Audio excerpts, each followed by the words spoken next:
남편과 결혼한 지 몇 년 된 사람이에요.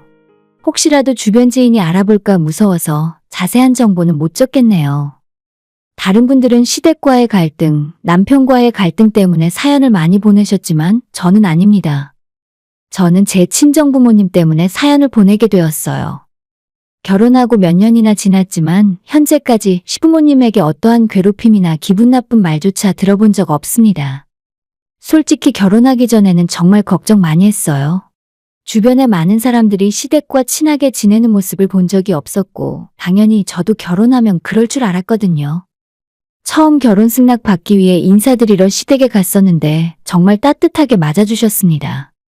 아직도 그날 기억나는 한마디가 있는데 어머님께서 저한테 딸 같은 며느리 엄마 같은 시어머니라는 건 말도 안 되는 소리야. 대신에 결혼하면 서로 좋은 말만 하고 살자. 앞으로 우리가 살아봐야 100년을 더 살겠니? 200년을 더 살겠니? 조금 마음에 안 들더라도 앞에서는 웃으면서 좋은 말만 하는 사이가 되자. 실제로 시부모님은 몇 년 동안 저한테 잔소리 한번 하신 적 없으세요. 시댁이 거리가 좀 있기 때문에 자주 얼굴 뵙지는 못하지만 가끔 볼 때마다 안 보던 사이에 더 예뻐졌다고 먼저 말씀해 주시고 제가 하는 살림에 대해서 전혀 관심도 없고 저희 집에 왔다 가시더라도 지적 한번 하지 않으셨어요. 그런데 문제는 저희 친정부모님입니다. 제가 그렇게 가정환경이 좋다고는 차마 말을 못하겠어요. 어렸을 때부터 부모님 싸우는 모습을 많이 보고 자랐고 실제로 제가 대학교 들어갔을 때 두 분이 이혼하신 적도 있거든요. 2년 정도 이혼하고 따로 사시다가 다시 재결합해서 한 집에서 살고 계시긴 하지만 지금도 자주 싸우고 엄마는 저한테 화풀이를 하는 경우가 많이 있습니다. 한 가지 다행인 건 경제적으로는 큰 문제가 없기 때문에 저한테 무리하게 용돈을 달라거나 노후를 의지하실 일은 없어요. 그거 하나만큼은 정말 감사한 일이긴 한데 안에서나 밖에서나 예의라고는 밥 말아먹은 무례한 언행이 문제입니다. 친정부모님도 시부모님과 마찬가지로 지방에서 살고 계세요. 저희는 서울에 집이 있기 때문에 자주 얼굴을 안 봐도 되는 건 다행이긴 하지만 두 분이 종종 서울에 볼 일이 있어서 올라오시면 저희 집에서 하루를 주무시고 내려가세요. 정말 그날이 되면 쥐구멍에라도 들어가고 싶을 정도로 남편에게 창피합니다. 서울에 하루 올라오면 저희 집에서 주무시고 갈 수도 있죠. 요즘 물가도 비싸고 밖에서 식사를 하거나 방을 잡으려고 해도 적은 돈이 아니잖아요. 게다가 부모님이 저희 사는 곳 근처까지 올라오셨는데 매정하게 집에 오지 말라고 할 수도 없으니 처음에는 남편에게 양해를 구하고 저희 집에서 하루 묵고 가시라 했습니다. 남편은 시부모님과 마찬가지로 정말 마음씨 넓고 좋은 사람이고 한 번도 크게 화를 낸 적이 없어요. 그래서 제 부모님 때문에 더 미안합니다. 아무튼 그렇게 결혼한 자식 집에서 하루를 묵었다 가시는 날에는 최대한 피해라도 안 주고 조용히 있다가 가시는 게 어쩌면 당연한 일이잖아요. 하지만 완전히 본인들 집에서 하시던 행동이랑 똑같이 행동하십니다. 일단 저희 집 안방 침대를 엄마가 떡하니 차지하고 계세요. 누워서 안방 침대로 TV를 보고 계시고 아빠는 집에서 하던 대로 러닝셔츠 바람에 거실 소파에 누워서 TV를 보고 계시죠. 제가 부모님 주무시고 가라고 작은 방에 이불을 깔아놨었는데 남편이 그냥 장인 장모님 안방에서 주무시라 하고 우리가 작은 방에 가서 자자고 하더군요. 여기까지만 해도 정말 창피하고 부끄러운 일인데 사위 앞에서 아무렇지 않게 방귀를 뀐다거나 한 식탁에서 같이 밥을 먹다가도 더럽게 트름을 하고 코를 풀고 진짜 왜 저러는지 모르겠어요. 예전에 제가 부모님이랑 같이 살 때도 질색팔색을 하면서 하지 말라고 했었는데 적어도 밖에 나와서 사위 앞에서라도 하지 말아야 할 거 아닙니까? 한 번은 아빠가 식사를 하시던 중에 입을 안 막고 재채기를 한 적이 있었고 입에서 내용물이 튀어나와서 그걸 보자마자 저와 남편이 동시에 눈이 마주쳤어요. 진짜 순식간에 제 얼굴이 새빨개지는 것이 느껴질 정도로 창피했고 아빠한테 적어도 손으로 입을 막고 재채기를 해야 하는 거 아니냐고 소리를 질렀죠. 아, 너는 시집 가더니 뭔 잔소리가 그렇게 많냐? 밥 먹다가 재채기도 못해? 아이고, 딸내미 무서워서 앞으로 이 집에 오지도 못하겠다. 아빠랑 엄마는 별일 아닌데 제가 예민하게 군다는 식으로 반응하셨고 남편도 자긴 괜찮으니 신경 쓰지 말라고 해서 그냥 넘어갔어요. 한 번 찾아왔을 때 남편에게 너무 창피해서 그 다음엔 절대 오지 말라고 해야겠다 생각했지만 이제는 집을 알고 난 뒤로 부르지 않아도 찾아오십니다. 집에 와서도 엄마 아빠가 자기들 볼 일이 있어서 외출해야 하는 경우가 생기면 무조건 제 남편에게 운전을 시켜요. 윤서방, 나 마트 좀 가야 할 것 같은데 같이 좀 나가지? 착한 제 남편은 퇴근하고 와서 피곤할 법한데도 금방 옷 걸치고 따라 나섭니다. 엄마 아빠한테 사위 괴롭히지 말고 그냥 택시 타고 다니라 해도 택시는 돈이 아깝고 서울의 버스나 지하철은 어떻게 타야 하는지도 모르겠다며 무조건 태워달래요. 제가 면허라도 있으면 남편은 집에서 쉬라 하고 제가 모셔다 드리고 말았을 텐데 운전면허도 없으니 진짜 남편에게 한 번 더 미안한 일이었죠. 그뿐만 아니라 제 부모님은 기본적으로 입에서 좋은 말이 나오질 않는 분들이세요. 항상 남 욕하는 건 기본이고 남들이 볼 때는 아무 일도 아닌 걸로 생트집을 잡고 꼬치꼬치 따지면서 듣기 싫은 말을 하십니다. 가장 큰 문제는 저희 집에 올 때마다 집이 너무 좁은 것 같다든지 가격에 비해서 생각보다 별로라는 말을 매번 하세요. 저희 집은 결혼할 때 남편이 모아놓은 돈에 시부모님이 많이 도와주셔서 신혼집을 장만할 수 있었어요. 서울의 집값이 한두 푼입니까? 지금이야 많이 올랐고 저희 결혼할 때는 지금 시세의 반값 정도였다곤 하지만 그래도 몇 억이 훌쩍 넘는 비싼 집이잖아요. 제가 결혼 전에 모아놓은 돈으로 혼수를 하고 남편 예물에 신혼여행 비용까지 제 돈으로 다 내긴 했지만 이 집값에 비하면 턱없이 적은 돈입니다. 전세 살면서 2년마다 이사 걱정 없이 사는 거 하나만으로도 정말 감사한 일이지만 친정부모님은 보태준 것도 없으면서 트집만 잡아대더라고요. 아무래도 집 위치가 좀 그런 것 같아. 요즘 이런 거 얼마나 하니? 차라리 팔고 강남에서 전세로 사는 게 낫지 않겠어? 진짜 한 푼 보태줄 마음도 없으면서 저렇게 이야기하는 게 너무 짜증나고 화가 나요. 제가 남편 볼 면목이 없어서 아무리 눈치를 주고 따로 연락해서 제발 그딴 소리는 하지 말라고 이야기해도 전혀 들어먹을 생각이 없습니다. 우리가 괜히 그런 말 하니? 다 너 좋으라고 하는 소리지. 기왕 해줄 거면 좀 더 좋은 집으로 해줄 것이지. 아무리 저를 낳고 길러주신 부모님이라지만 저런 소리를 할 때마다 정말이지 정이 뚝뚝 떨어져요. 부모님 입을 막는 건 불가능해서 어떻게든 남편 귀에라도 안 들어가게 신경 쓰고 있었는데 저희 집에 올 때마다 집이 좁다, 나중에 애 키우려면 주변 환경이 안 좋다는 말을 하면서 신경 거슬리는 소리를 합니다. 오히려 시부모님은 수억짜리 집을 해주셨음에도 지금까지 단 한 번 제 앞에서 생색조차 내신 적이 없었는데 아무리 우리 부모님이라지만 너무 부끄러워요.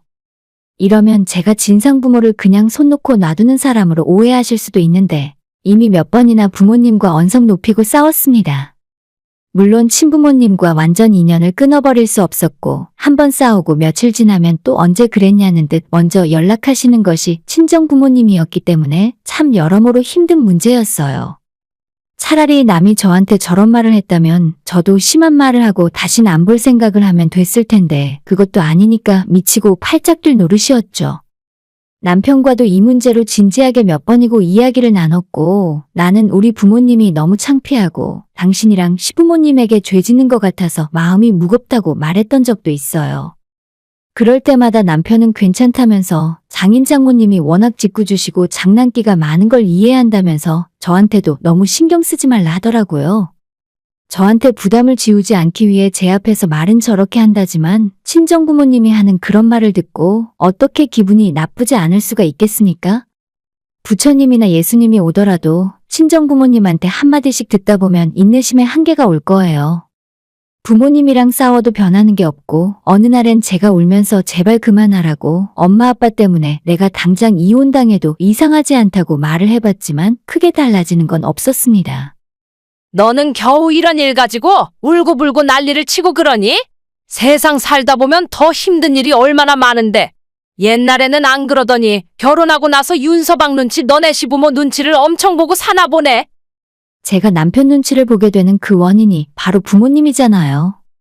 아무 일 없이 같이 밥 먹고 TV를 보고 있더라도 은근히 저랑 남편이 다 듣고 있는데 시부모님 험담을 슬쩍 하십니다.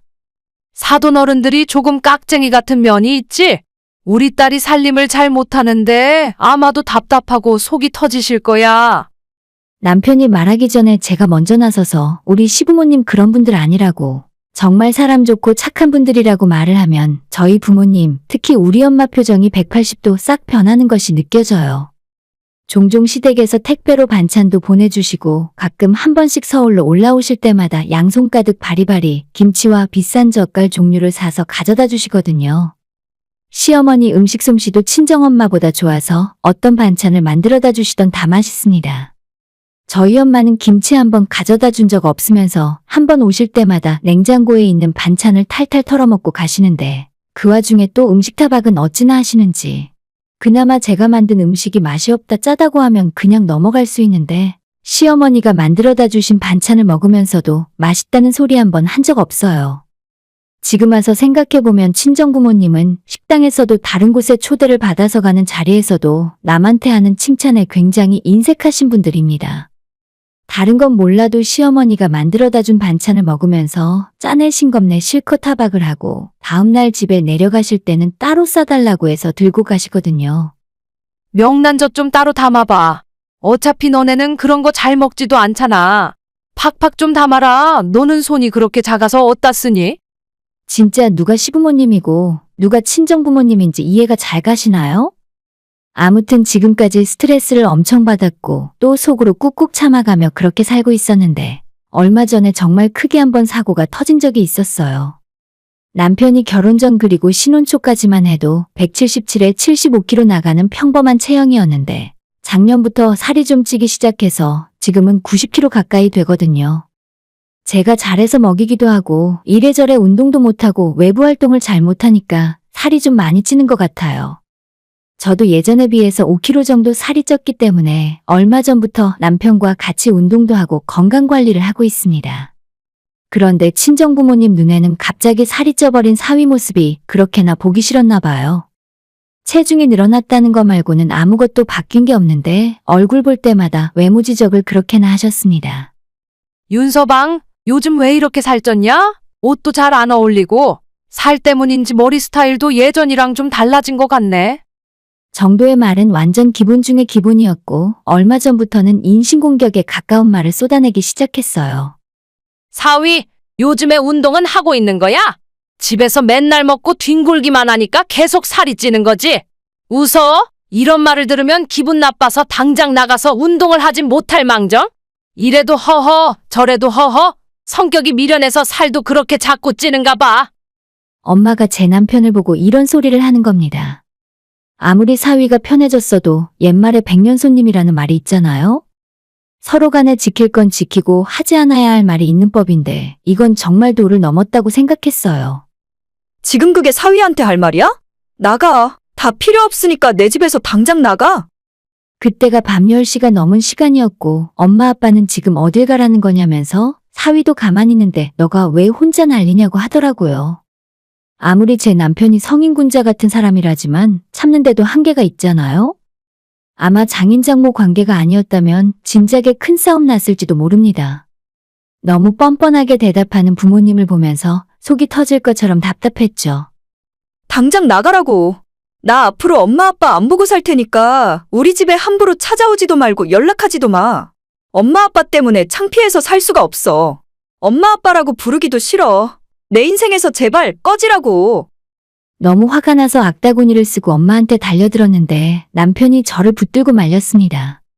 이 정도까지 했는데도 상황 파악이 안 되는 저희 부모님은 얘가 대체 왜 이러나 하는 표정으로 저를 바라보다가 이 상황을 도저히 해결할 수 없겠다고 생각했는지 아무 말도 없이 가방을 챙겨 들고 나갔습니다. 남편은 중간에서 어쩔 줄 몰라 하다가 친정부모님이 현관문을 나서니까 이 시간에 어디 가서 주무시려고 그러냐면서 따라 나갔어요. 세상에 태어나서 처음으로 그렇게 화를 냈던 것 같고 부모님 나가고 나니까 맥이 탁 풀려서 거실바닥에 주저앉아 있었죠. 한 5분쯤 지났을 때 남편이 혼자 집으로 들어왔고 자기는 괜찮은데 장모님한테 그렇게까지 화낼 일은 아니었다며 저를 달래주었습니다. 왜 이게 화낼 일이 아니야? 당신도 사람이 너무 좋은 게 문제야.